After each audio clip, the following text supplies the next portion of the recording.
Hey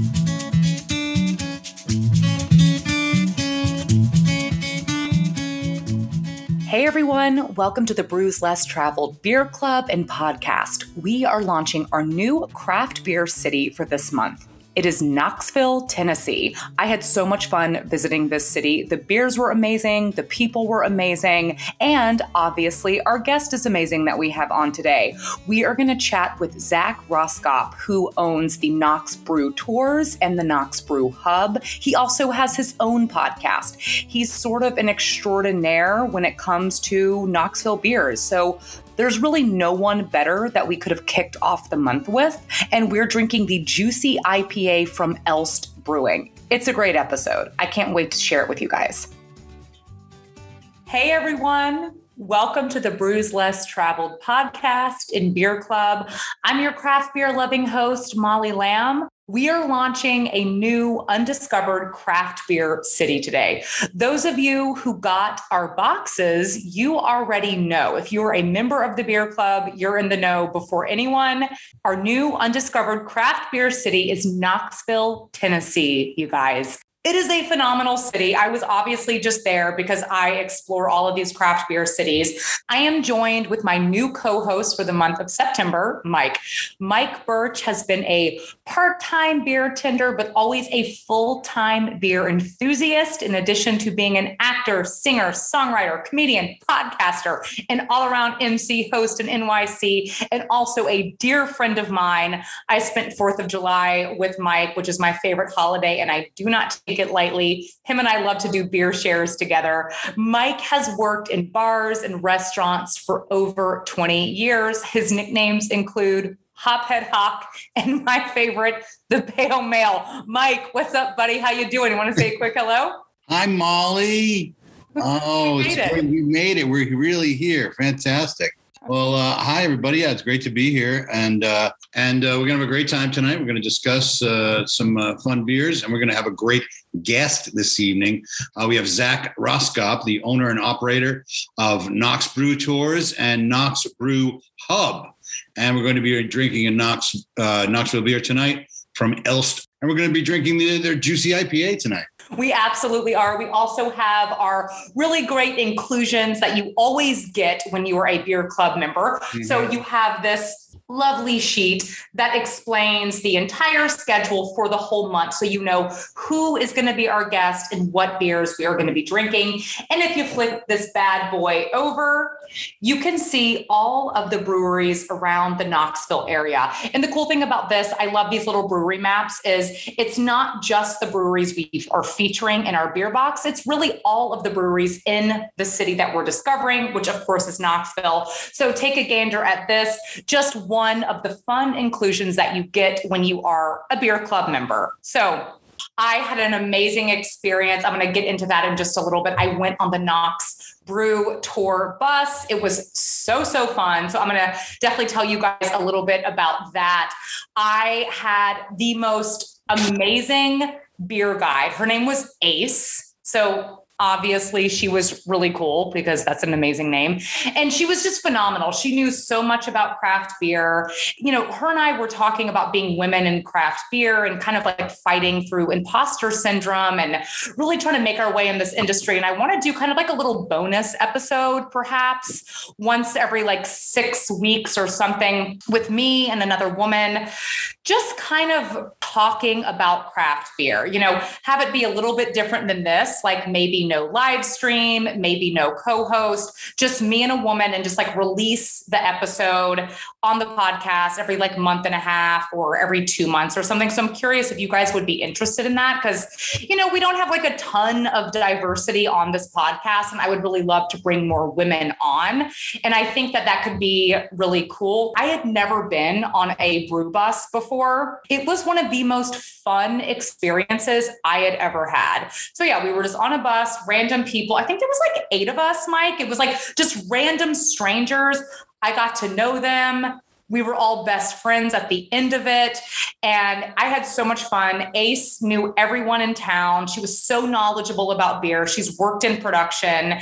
And, I kind of, chimed in a little bit later. I was like, I actually work in craft beer and I'm here for work right now. And she was just completely phenomenal. And then, we just kind of started talking about, learning craft beer and, the fact that it's not always, it's not that it's not friendly to women. It's just we're kind of often left out of it. And I was like, I don't really have that many women on the podcast. So I kind of want to drop a little bonus episode every so often and have a woman on. So I'm going to run that by the boss people because I got to do that. But anyway, it was so awesome. And I loved her. Shout out to Ace. Shout out to Knox Brew Tours just in general for being a phenomenal company. But Mike, do you want to crack open a beer? Yes, I'm a little parched. I am dying.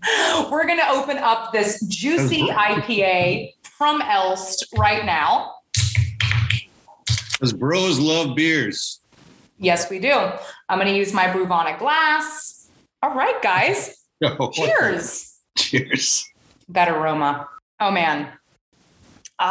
Tropical nose off of that for sure. Last month I sort of said I was the Dunkel Dame because we had a great Dunkel from Blue Stallion. And because I was always the hazy lady when I was a beer vendor. I think I'm back to being a hazy lady. This is delicious. Oh my God. This is so good. I'm getting just a little bit of sort of tropical fruit a little bit. So this juicy IPA from Elst, it's a New England style IPA. It clocks in at 7.2% ABV. It's got 50 IBUs, which is a little bit high. Yeah, I'm really getting that tropical juiciness for sure. And it's got a little bit of a bitter finish. So it's not too overly juicy. It does have some lactose in there. So it's kind of rounding out the body, giving it a touch of sweetness. So this beer, it's a juicy IPA. It's got Citra, Mosaic, and Amarillo hops in it that gives it that essence of tropical fruit aroma and taste with a slightly sweet and bitter finish with that addition of the lactose in there. I typically don't really love lactose in beer, but this is so sort of subtle and mild. It gives it just a touch of body. Well, I will say the lactose in this does give it a real smoothness. And so that is, that is a plus. I think there's a place for our lactose beers and the ones without, they're just two different styles and there's room for all the styles. I always kind of felt like breweries were cheating when they added lactose. I'm like, you can get sweetness and body from malt, but this is actually pretty well done. I know sour IPAs as well can tend to have that lactose to give this fruit and the hops together gives it that emulsification.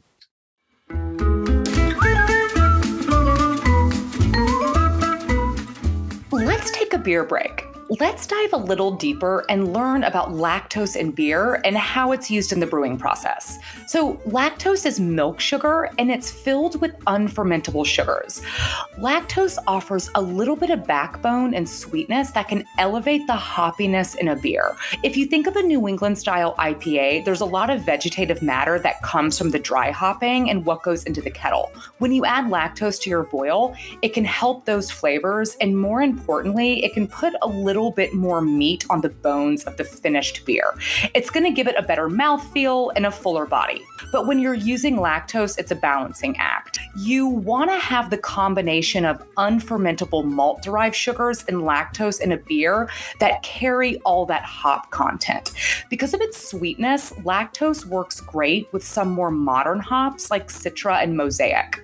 And lactose might not be my personal favorite ingredient to use in beer, but it does help when it comes to brewing beers and you want to highlight the different fruit flavors. If you use it with some of the tartar fruits and berries, you're going to get a super creamy mouthfeel from the lactose that helps to really round out those flavors and become more palatable. Now, let's get back to the episode. Yeah, it typically gives it a little bit more body and a little touch of sweetness. But yeah, I mean, lactose, it's like one of the top 10 allergens. So I've never been a huge fan of it, but this is delicious. And it's kind of bringing me back to my love of hazy IPAs. Mike, I feel like they got such a reputation for being just a summer beer. What about you? Do you drink hazies all year round, or are you just kind of in the summer? I definitely drink them more in the summer, but I feel like I could do a hazy IPA all year round. What do you guys think? I'm not a real seasonal drinker, but I'll drink stouts in the middle of summer and Kolsch's in the middle of winter. So I don't worry about that as much. But I think that up here anyway in the Northeast, like haze is king. So people are drinking the hazies all year round up here for sure. I agree. No, totally. So while you guys sort of enjoy this beer, I'm going to share a couple facts about Knoxville with you. The city of Knoxville was incorporated in 1815, and Knoxville was named after Henry Knox, who was President Washington's war secretary. Also, the corporate headquarters of the Tennessee Valley Authority, the TVA, is located in Knoxville. The TVA was created by President Franklin D. Roosevelt in 1933 to provide electricity for all. Probably the most boring city facts I could have picked. Hey, we have that electricity now. I have more interesting ones next week. But I don't know if you guys heard my cliffhanger from last episode. Knoxville was known as like the streaking capital of like the country in the 70s because people love to run around naked in Knoxville. Okay. Yeah. I'm going back to a little bit more of the West Coast style. I was always super hazy lady, but a lot of them are so bad.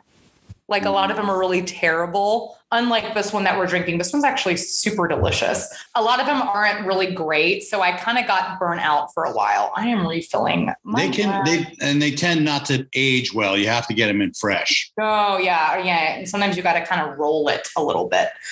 I loved my visit to Knoxville. I went to this like really awesome Irish bar and heard this great Irish band playing. I got super drunk when I was in Knoxville. Just FYI, normally on my work trips, I keep it pretty low key, but I went on the brew bus. Then I went to the Knox Brew Fest, and then I was done working, and I had a buddy of mine, a great musician out of Kentucky named Lance Rogers. He's a good friend of mine. If you're into really awesome music, definitely check him out. He was like, oh, I was playing a show like nearby. I can travel in and see you. So he came in to see me because it was on his way. And we just like had this crazy night in Knoxville. We went to this like awesome tiki bar. We went to this Irish bar and heard music. So Knoxville was like one of my most fun cities that I visited. Nice.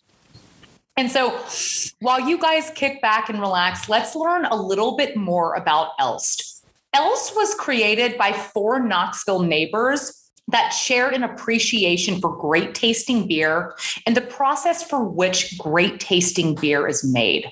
The process of creating a recipe, sourcing the finest ingredients, and combining them with precision and science to create something that is truly appreciated by enjoying it with family and friends. That's honestly what Elst is all about. Also, this is super cool. They believe that technology plays an important role in the creation of high quality, consistent, and delicious beers.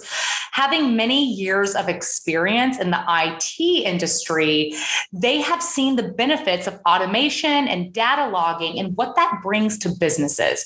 Their plan is to track data about their beers from grain to glass to ensure quality, consistency, freshness, availability of their beers for the retailers and consumers. I thought that was really interesting.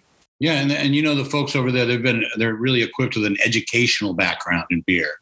And the commercial brewing experience, they're turning into this, their dream into an opportunity of doing what they love and you know, trying to leave the 9-to-5 grind. And they're honored to share something else with you.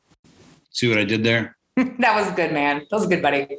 Yeah. So they wanted to find a unique name that would be a symbol for their, basically for their passion and their love for beer, as well as being able to show the bonding nature of it.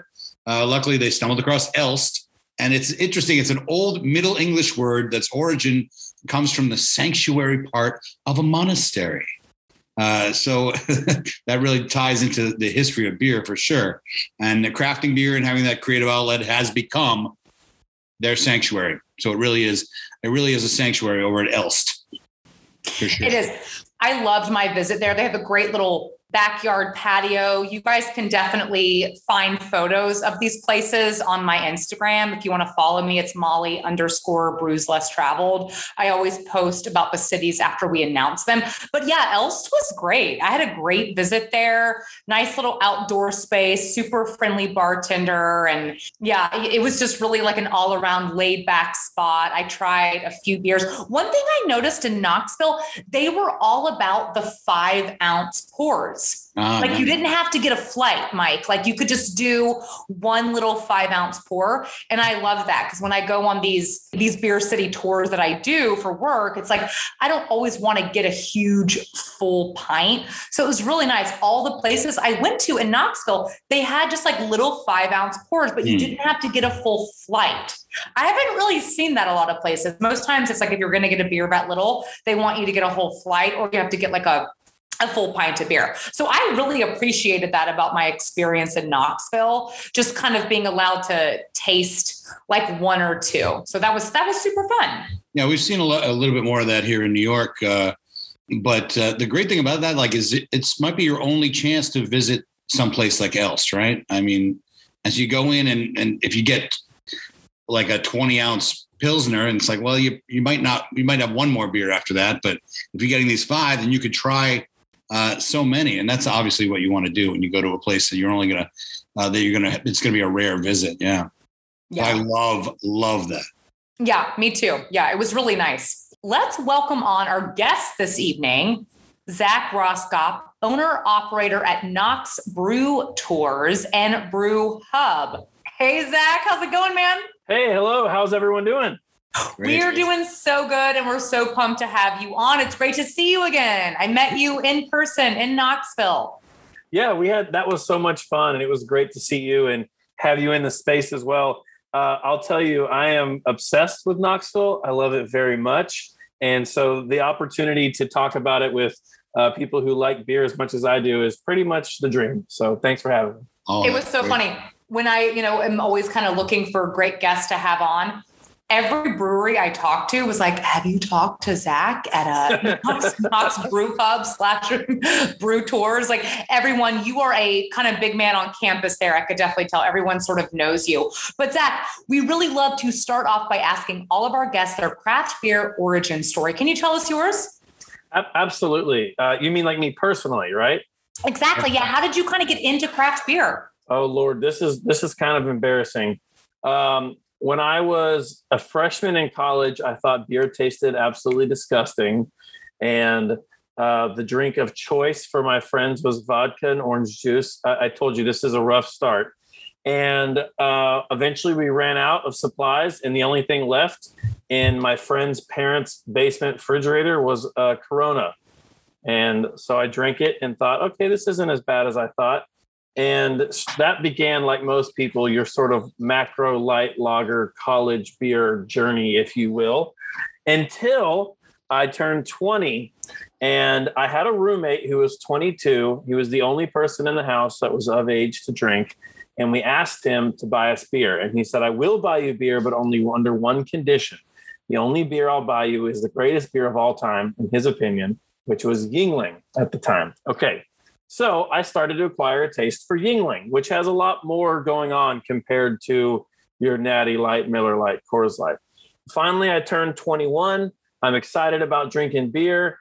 And the only bar in the entire city of Knoxville that I could find that sold Yuengling was a craft beer bar by the name of Beard & Beer Market.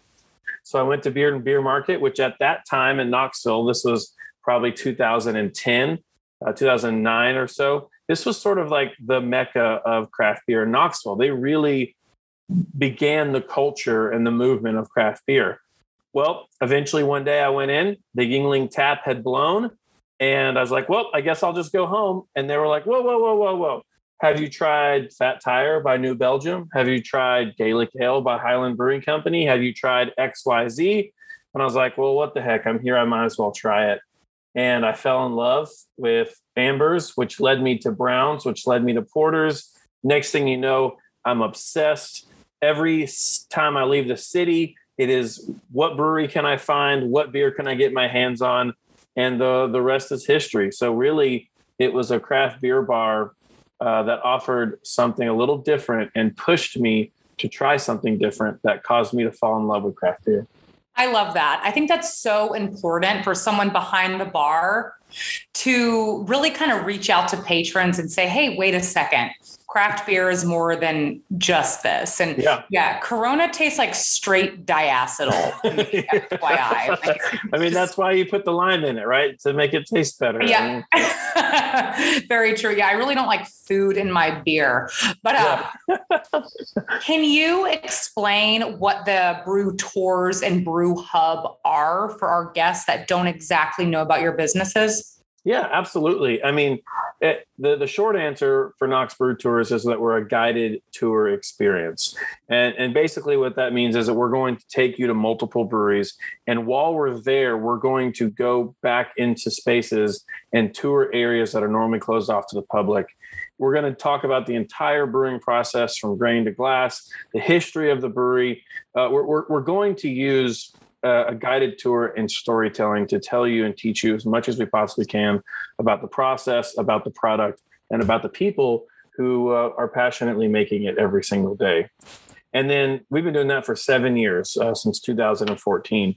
And Knox Brew Hub is a craft beer bar that we acquired last year during COVID that has sort of become the headquarters for Knox Brew Tours. It's a space for our tours to begin and end, but also a space for us to love on and to celebrate all things Knoxville beer. We like to call ourselves local beer's best friend. And so that's really the dream. I mean, we are sold out on Knoxville beer, and I'm building this tiny little beer empire to share the world with everybody, what we have to offer here. Hell yeah, man. I love that. So what came first though, the hub or the bus? Yeah, great question. So Knox Brew Tour started first. It was the summer of 2014. I was sort of coming to the end of a chapter in my life, if you will. I wasn't sure what was next. It was kind of an open book. And I decided to kind of go for it and start a small business. I love Knoxville. I love beer. And I love people. And I thought, buying a school bus off Craigslist, learning how to build a website, and driving people around to breweries was the best way to pursue all three of those passions at the same time. And so that fall, November 28th, which actually was my father's birthday and also the day after Thanksgiving, I thought, hey, what are you going to do after Thanksgiving? You don't like to go shopping? We'll take you to some breweries. At that point in time, there were 4 breweries in Knoxville, and 3 of them had agreed to work with me. And I knew for a fact that there were at least 2 more in planning. And so at that point in time, I said, now's the time to go. We bought a bus, we built a website, and we started. So that was, I guess, almost 8 years now, which is kind of crazy. But we were shuttered for a while for COVID. So Knox Brew Hub will be celebrating its 1-year anniversary this October. So the tour company really came first. And I had no intention of starting a craft beer bar. That sort of just kind of happened. I don't sit still well, as you can see if you're watching. And so when Knox Brew Tours was shuttered due to COVID, and the craft beer bar that we worked with decided not to renew their lease, it created an opportunity for us that was really special. So here we are. That's so awesome. I love that. Yeah, I get that. Not like sitting still. Well, as soon as I got to Chattanooga, I'm automatically reaching out to places to like host an Oktoberfest sort of ticketed event. I've been like messaging with a bunch of places. Let's do a little Oktoberfest event with live music, food pairing. I get it. I can't just do one thing. I can't be satisfied just being in one role. It does not work for me. It makes me like feel depressed, actually. Yeah. So also on the way out of the bar today, I grabbed a can of a beer that you're drinking so I could join you all. Right on. Oh yeah, dude, crack it open. You haven't opened it yet? This is my favorite sound of all time. Me too. It is the best. As you probably know by now, our podcast is done in the form of a live stream. All of our beer club members get to tune in live with me and ask any questions that they want to me, my co-host, or the guest. We just had a great question from one of our live audience members. Let's hear what it was. Zach, what is your favorite city for beer besides Knoxville? Good question, Caleb. So that's a great question. Naturally, my first answer, I think, would be Asheville, just because of its proximity to Knoxville and because a lot of my developmental stages of craft beer were harnessed and sharpened in Asheville. Growing, we were always sort of behind Asheville a little bit. Knoxville was, and it was a place that I would go to 6, 7, 8 times a year to try to get my hands on a lot of what was going on. As Knoxville's grown, I've found myself going to Asheville a lot less, but it still has a very special place in my heart as far as part of my beer development. If I had to choose another city other than Asheville, though, I think my answer would be Cincinnati. And part of the reason I say Cincinnati is that they have a really rich historical aspect to beer. My understanding is that they had more breweries per capita prior to Prohibition than any other city in America.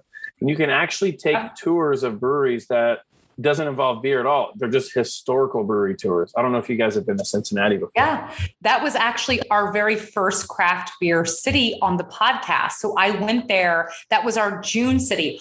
Honestly, I loved Cincinnati. The beer scene there is insane. Yeah. It's also such a beautiful city with tons of art. So cheers to that, man. And cheers. You got your beer open now? Oh, yeah. Cheers. Yeah. Right on, man. Cheers, guys. Yeah. I told you prior to the podcast, I was going to be drinking out of one of my pretentious glasses. Matthew is a good friend of mine. How him and I met is a crazy story for another time.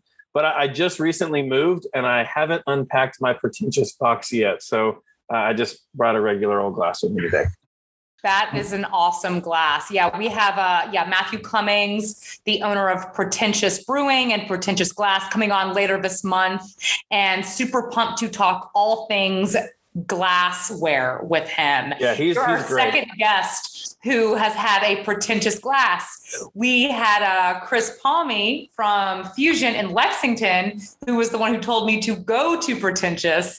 And yeah, now you have a glass too, but so awesome. So I went there too, but it's going to be an awesome episode. I can't wait for that.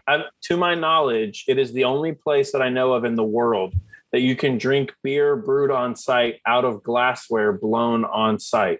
It is truly a glass blowing studio and a brewery combined, and it's really special.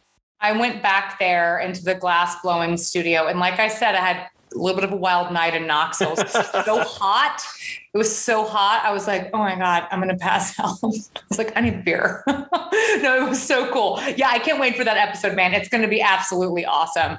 And I'm curious, your customers on the brew tour, are they mostly local people or are they travelers? That's a great question. So obviously, I would say most of our private tours are local, which makes sense because, they're celebrating a birthday or graduation or, there's a reason, there's an occasion for that private tour.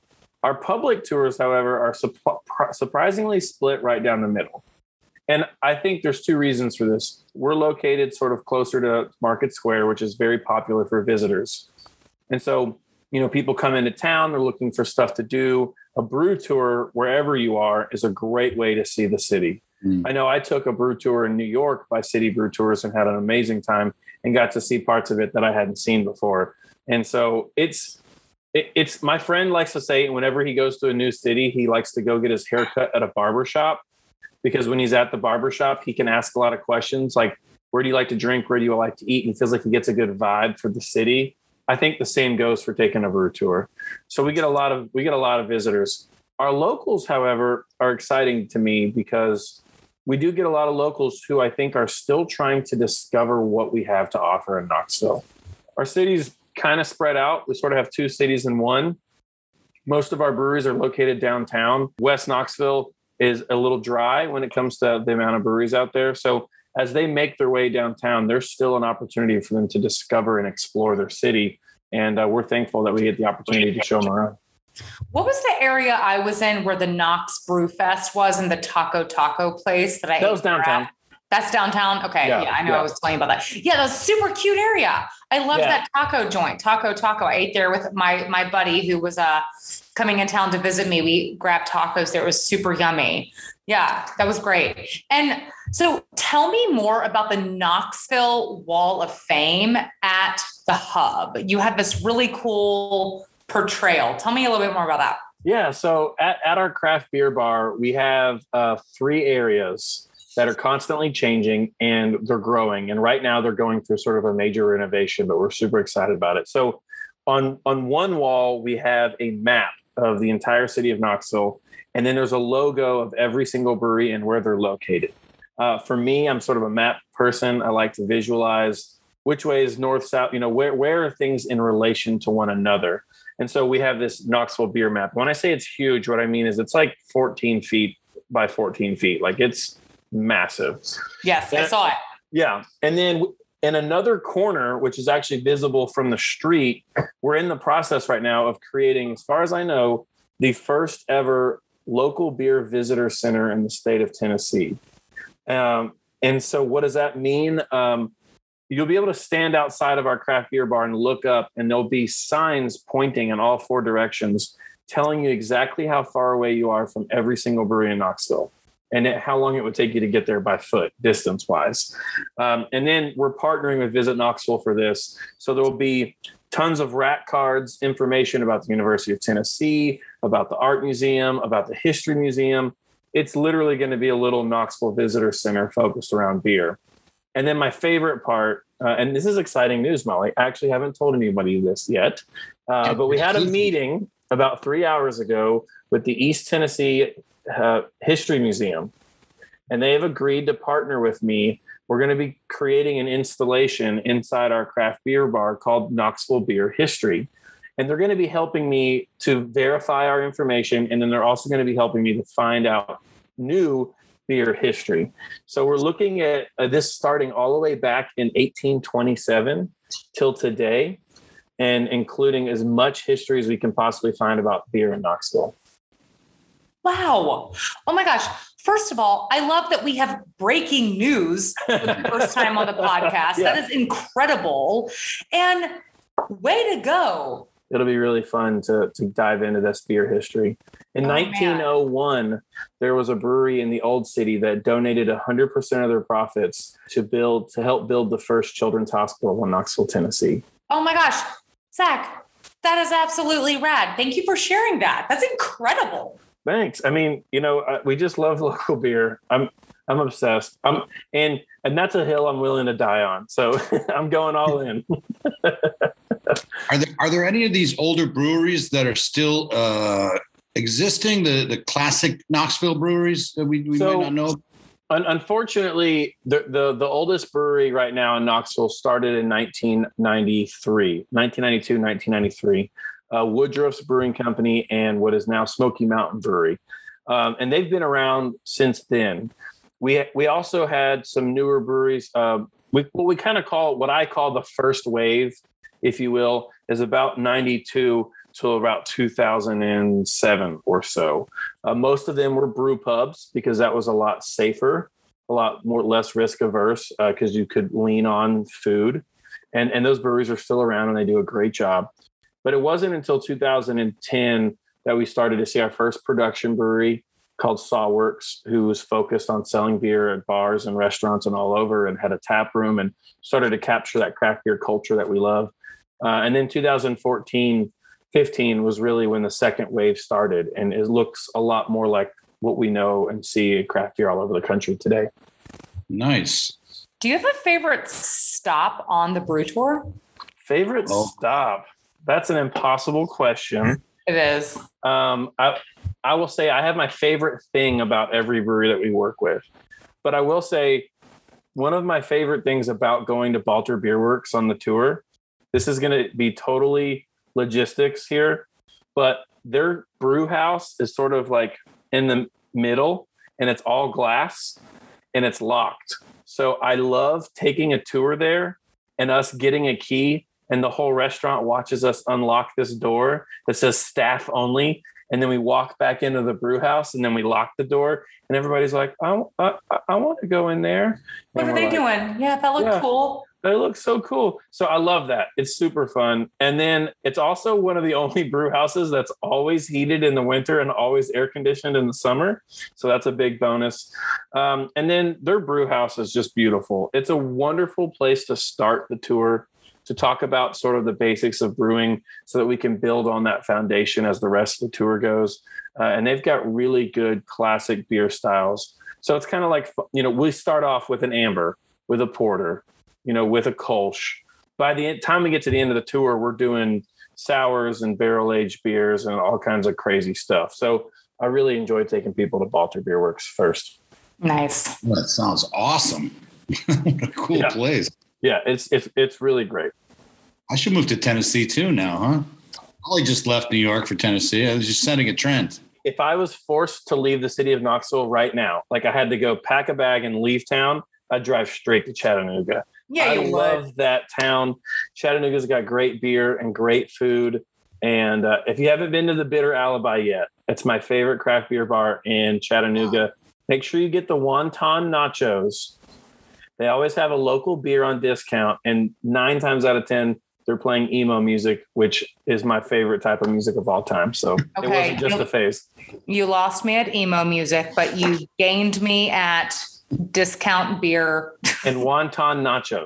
Wonton nachos. No, I'm teasing. That sounds awesome that they're really into music there. And oh my God. Okay. What was it called again? It's called the Bitter Alibi.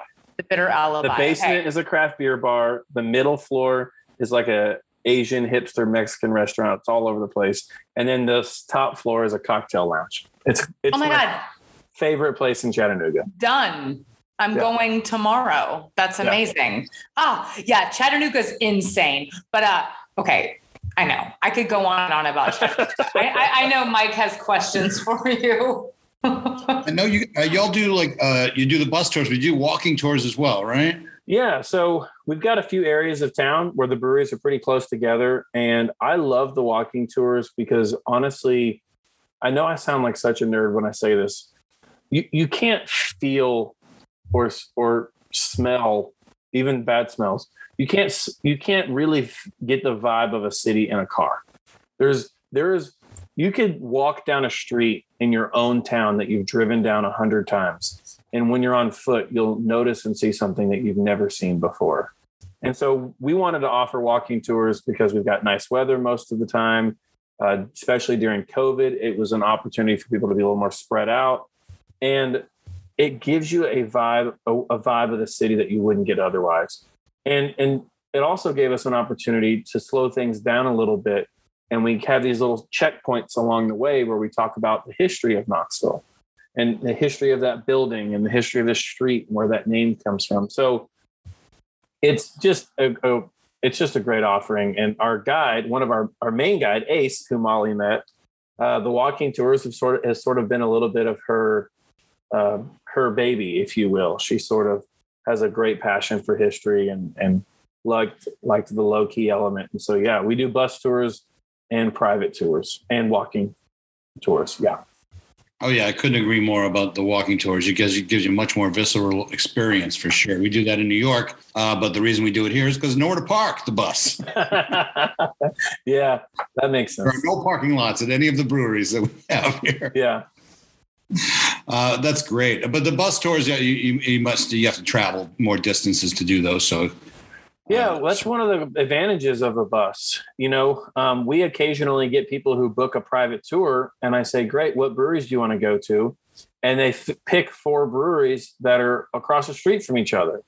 And I'm like, okay, if you guys want me to take you there, I will. But may I recommend instead, let's take advantage of the bus. Let's spread these out. Let's go to West Knoxville. Let's go to South Knox. Let's go to North Knox. And then we'll drop you off at a brewery that's close to the other ones. And now you're getting some bonus breweries there. So it's nice to have the option to do both. Oh, that's great. Driven around the city and dropped off where there's more of a gathering of breweries. Oh man, that sounds perfect. So when how do you train your beer guides? What is there anything they need to know outside of, obviously beer knowledge? Yeah, absolutely. I know I keep saying this, but you guys have some great questions. The first thing I've learned as a person who has hired people to tell the story of Knoxville beer is they have to have they have to have our foundational loves, which is Knoxville beer and people. I've had guides before who love Knoxville and love beer, but don't love people. I've had people who love people and love beer, but don't love Knoxville. I've had every combination, and it doesn't work if they don't have a passion for all three. So that's sort of the first step in our guides, is they have to truly care about all three of those things. And when it comes to training, we always try to get them lined up for a brew day. I think hands-on experience is crucial to be able to have access to a brewer in the process and to ask, why are you using that piece of equipment? Why are you measuring this? What information are you writing down or not writing down? And so we always have our guides do a professional brew day. You'd also be surprised how much you can learn from reading and from watching YouTube videos. We have a list of approved reading material and a list of approved videos that have good, engaging, educational content. And then the hardest part, though, and I think you guys have experienced this, you can teach anybody beer. What is hard to do is to teach people. The ability to read body language, the ability to be able to think quickly, to adjust to your audience. And for that, I've yet to find a good way to train people. That's just, I think, something natural that we have to have inside of us. And so that's an important factor, thing that we look for in guides as well. It's so true. And Ace she was so phenomenal. I cannot say enough good things about her. I mean, she really was kind of influential to me, being able to relate to another woman working in craft beer. And I just felt like she knew everything. And I was like, you have imposter syndrome too? Like, you have to work through doubts and fear also in this role in this industry. Like, I was kind of blown away by her. And honestly, you clearly hire and train people so well. She was killer. Well, and I appreciate that. That means a lot. Candace and I, Ace, she reached out to me via email and said, this is going to sound weird, but I live in Wisconsin. I'm feeling called to Tennessee. I love beer, and I'm wondering if you'd be interested in me working for your company. Her and I set up a Zoom chat before Zoom chats were cool. And we had an amazing conversation and knew immediately that there was a shared love for Knoxville for beer. She moved to Knoxville to work for us at Knox Brew Tours. And she's basically running the place now. She does most of our guides, our tours. She does doing our booking. She does our payroll. She's training our new hires. She is an absolute epic woman, and she loves this town and she loves beer, and we're so thankful for her. So I really appreciate your compliments. That's awesome. Yeah, very cool. Knoxville is obviously, it's a growing city as far as the beer scene goes. Do you see even more breweries coming in the next few years? Yeah. So we had 4 in 2014. Today, we have 21 in Knox County, with more in the counties touching Knox County, which is an epic number. And we still have areas of our town that are underserved. And so I think we are going to see a few more. I do want to say a quick shout out. I was terrified that during 2020, we were going to lose a few of our breweries. And I am absolutely shocked and thrilled with how our Knoxville beer drinkers showed up every single week and purchased beer to go and purchased merchandise and asked for bartenders' Venmo accounts and tipped them. And people, I have friends who are bartenders who just got random money. And the message would say, hey, I didn't come to the bar this week because of COVID, but if I had, this is what I would have tipped you. So I'm sending it to you anyways. We lost 0 breweries during COVID. In fact, we gained 3. And we have at least 1 confirmed right now, 2 confirmed in planning. So by the time you visit, we might have 24 breweries in Knoxville. It's been really great to see the support for our local beer. Cheers to that. Yeah, I'm empty. I need a new beer. That honestly just made me kind of tear up. That's beautiful. Yeah, man. Cheers. Hell yeah. Yeah. It's been really special. And given that Knoxville is such an amazing city, Zack, I'm curious, what is your ideal day off in Knoxville? What is my ideal day off? The first thing I'm going to do is I'm going to wake up early. I'm going to go to Pete's Diner downtown and get a corned beef hash with eggs over medium and rye toast. After that, I'm going to load up my kayaks and drive about 20 minutes south to the Little River. And I'm going to put in at Coulter's Bridge and float down to River John's, which is about a 3.5 hour float, tons of wildlife, beautiful water.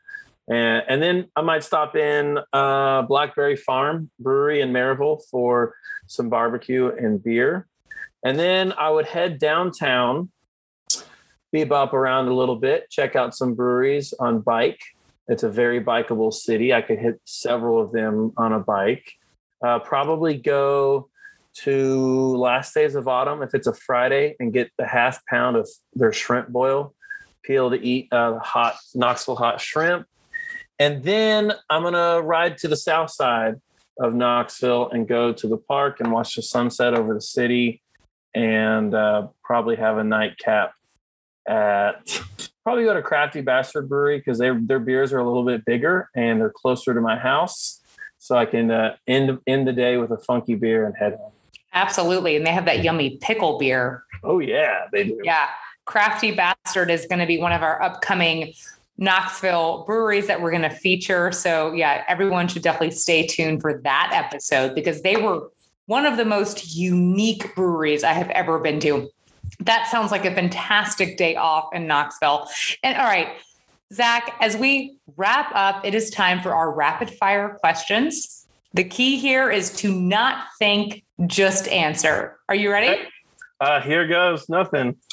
All right. Fan of lactose in beer, yes or no? No. Cascade or Mosaic? Cascade.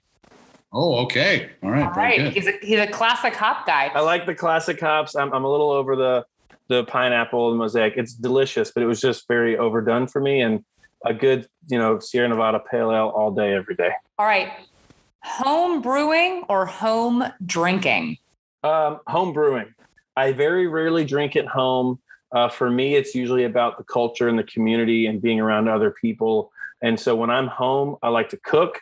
And that's one of my favorite things about home brewing is it's sort of like delayed cooking that you get to share with people all over the world. Okay, but if you are home, what's a favorite beer to drink while you're watching TV? I would say I'm a big fan of any ESB. If I walk into a brewery and there's an ESB, I'm going to order it first every single time. That is one of my favorite beer styles that I feel like I do not see on the menu enough. I love an ESB. They typically use that lovely Munich malt that goes to that extra step of being stewed to kind of release those sugars. You can taste all four of the ingredients in an ESB. It's just I like to say if an alien came to Earth and said, "What is beer?" and I couldn't say anything, all I could do is put a beer in front of them, it would be an ESB. That's a great answer. Thanks. Favorite German beer?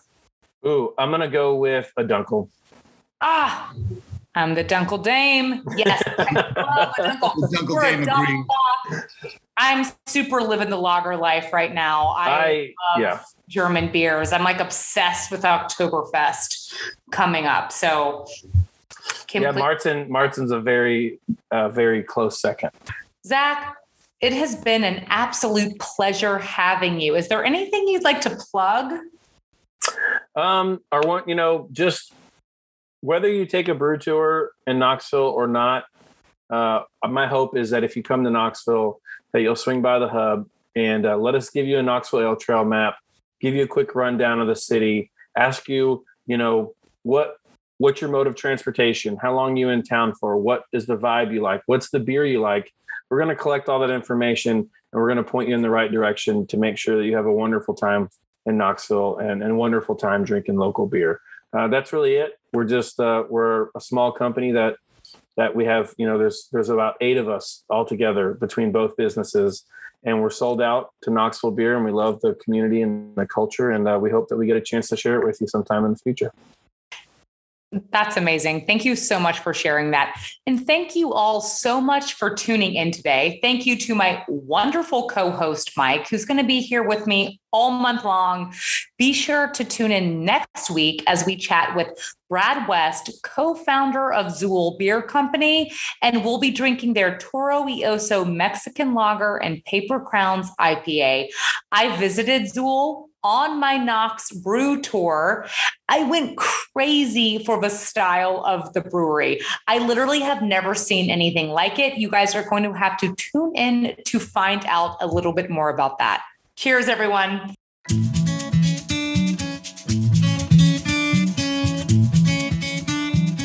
Thank you all so much for tuning in. It's always a blast having a beer with you.